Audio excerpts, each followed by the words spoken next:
Assalamualaikum warahmatullahi wabarakatuh dan selamat pagi. Okey, baiklah, hari ini Cikgu Nisa hendak menerangkan tentang jadual tugasan harian bilik darjah bagi mata pelajaran pengurusan kehidupan. Okey, sebelum kita mula, Cikgu nak terangkan dulu apakah standard pembelajaran kita pada hari ini. Okey, baiklah. Standard pembelajaran adalah 3.1.1 iaitu membincangkan jadual tugasan harian dalam bilik darjah. Okey, jadi hari ini cikgu hendak menerangkan dan membincangkan bersama apakah senarai yang ada dalam jadual tugasan harian bilik darjah. Okey, baiklah, kita teruskan lagi. Okey, apakah jadual tugasan harian? Sebelum kita teruskan kepada senarai jadual tugasan, jadi kita kena tahu dulu apakah jadual tugasan harian ni. Okey, jadi jadual tugasan harian adalah jadual yang mempunyai senarai tugas untuk dilaksanakan di dalam bilik darjah. Okey, murid mungkin pernah lihat jadual tugas yang ada dalam bilik darjah masing-masing. Okey,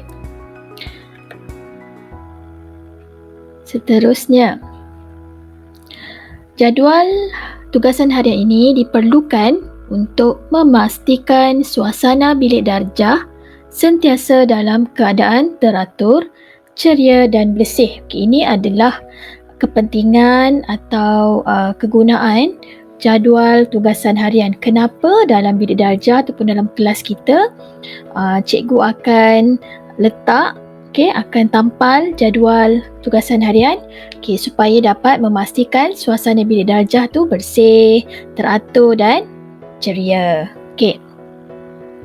Jadi kita akan teruskan dengan senarai tugasan harian bilik darjah. Okey, ini cikgu nak bincangkan bersama dengan murid-murid. Okey, apakah tugas-tugas yang ada dalam jadual tugasan harian? Okey, tak semestinya semua tugasan itu perlu dimasukkan dalam jadual tugasan harian. Okey, ia bergantung kepada keadaan kelas ataupun bilik darjah masing-masing. Okey, jadi tugasan yang pertama adalah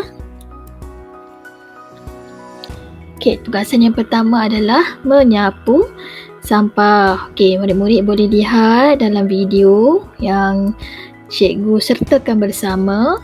Okey, jadi menyapu sampah ni antara tugasan yang penting, supaya kelas kita bersih, sentiasa bersih. Okey.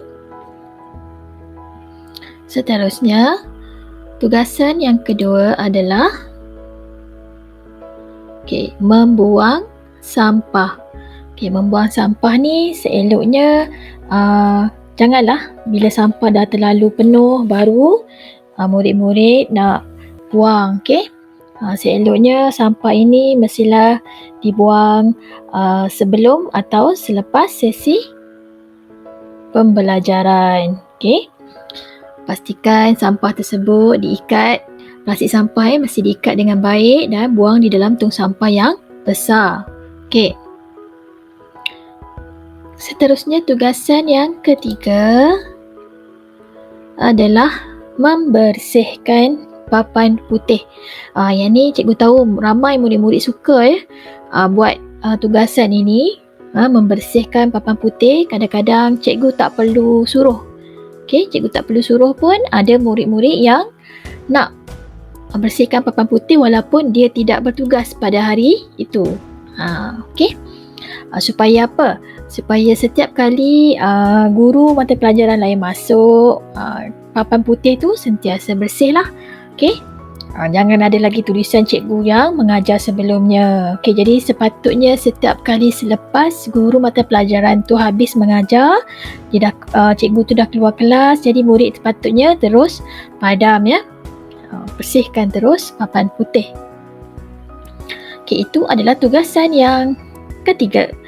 Okey, seterusnya tugasan yang keempat yang kita boleh letak dalam jadual iaitu menyusun meja dan kerusi. Okey, kalau murid-murid lihat dalam video, ini adalah contoh kelas yang tersusun, kemas sebab meja dan kerusinya dah disusun dengan rapi, dengan kemas. Jadi biasanya guru kelas dia akan susun ikut kesukaan lah kan, macam mana yang sesuai dalam kelas tu. Jadi murid-murid yang mana dah tahu susunan tu, kalau ada ubah sikit kena susun semula seperti asal. Dan biasanya selepas ataupun sebelum pulang, kita akan naikkan kerusi atas meja supaya senang untuk menyapu. Ini adalah tugasan yang keempat. Seterusnya tugasan yang kelima adalah menyusun kasut. Menyusun kasut ini lihatlah pada keadaan kelas tersebut, kelas masing-masing. Ada sesetengah kelas cikgu dah pasang tikar kan, tikar getah. Jadi tak nak bagi kotor kelas. Jadi murid-murid kena tanggalkan kasut, baru masuk kelas kan. Ada setengah kelas tak perlu. Dia tak perlu tanggalkan kasut sebab kelas tu memang tak ada tikar getah, lantai je kan.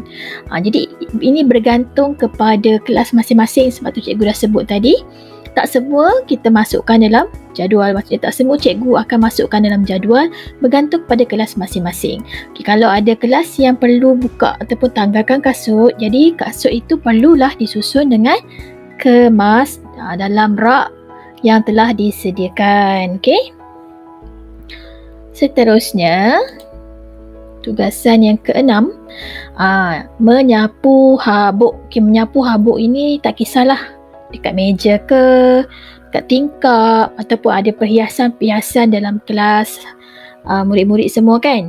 Jadi kalau nak menyapu habuk ni mestilah ada penyapu, penyapu habuk bulu ayam tu kan. Kita panggil bulu ayam. Bolehlah guna bulu ayam tu untuk buang habuk yang ada di dalam kelas.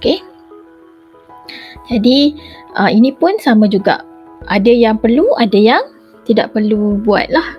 Bergantung kepada kelas masing-masing.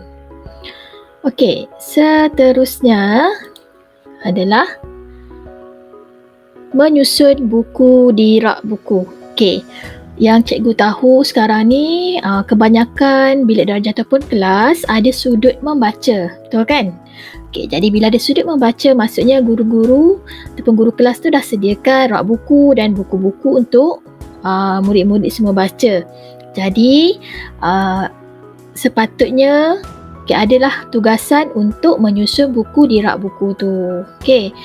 Supaya keadaan buku tu taklah bersepah-sepah. Setiap kali guna akan disusun semula.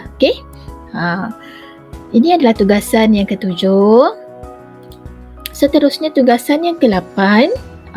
Yang ini jarang-jarang ada. Kalau ada boleh masukkan dalam jadual lah, iaitu menyiram pokok bunga di kaki 5. Ini juga bergantung lah. Ada setengah kelas tu dia tak ada, di kaki 5 dia tak adalah pokok kan. Jadi tak perlu buatlah untuk siram pokok. Tapi ada juga kelas, mungkin kelas tu besar kan, jadi cikgu dia buat sudut landscape ke kan. Jadi kalau ada sudut landscape tu biasanya adalah pokok-pokok bunga ke kat situ kan.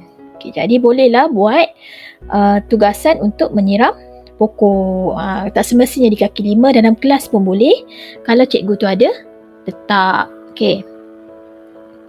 Dan tugasan yang terakhir iaitu membuka dan menutup suis lampu serta kipas. Yang ini kebiasaannya adalah kita buat masukkan dalam jadual supaya murid ni dia ada rasa tanggungjawab lah. Dia tahu kalau hari tu dia yang buka dan tutup suis. Jadi masa datang sekolah, dia buka suis lampu, suis kipas. So masa balik dia akan tutup suis lampu dan suis kipas semula lah. Dia yang akan buat dia yang akan bertugas untuk membuka dan menutup suis. Okey. Contohlah kalau hari tu kena pergi perpustakaan. Okay, semua orang dah bergerak. Jadi siapa yang bertugas untuk keluar dia kan, untuk tutup suis lampu dan kipas masa tu, dia kena buat lah. Okay. Tak semestinya kita datang kelas, akan datang ke sekolah kan, masuk kelas ataupun dah nak balik baru kita tutup atau buka kan. Maksudnya kalau di antara pengajaran dan pembelajaran tu, kalau ada keluar kelas, murid yang bertugas tu dia kena buat lah. Okay. Jadi ini antara tugas-tugas yang boleh kita masukkan dalam jadual bertugas. Baiklah, kita akan teruskan pada segmen uji minda. Okey. Jadi uji minda ni cikgu akan tanya soalan. Okey, soalannya adalah, mengapakah jadual bertugas harian perlu ada dalam bilik darjah? Okey, ini tadi cikgu ada terangkan sikit masa awal perbincangan kita tadi. Okey, jadi cikgu harap murid-murid dapat menuliskan jawapannya di ruangan komen di bawah ya. Mengapakah jadual bertugas harian perlu ada dalam bilik darjah? Bagi tahu apa sebabnya, tulis jawapan di komen di bawah ya, di ruangan komen. Okey. Jadi setakat ini sahaja pengajaran cikgu pada hari ini. Cikgu harap murid-murid dapat sedikit info dan maklumat tentang senarai tugas harian bilik darjah. Okey, jangan lupa siapkan latihan yang cikgu berikan. Sekian, terima kasih. Assalamualaikum warahmatullahi wabarakatuh.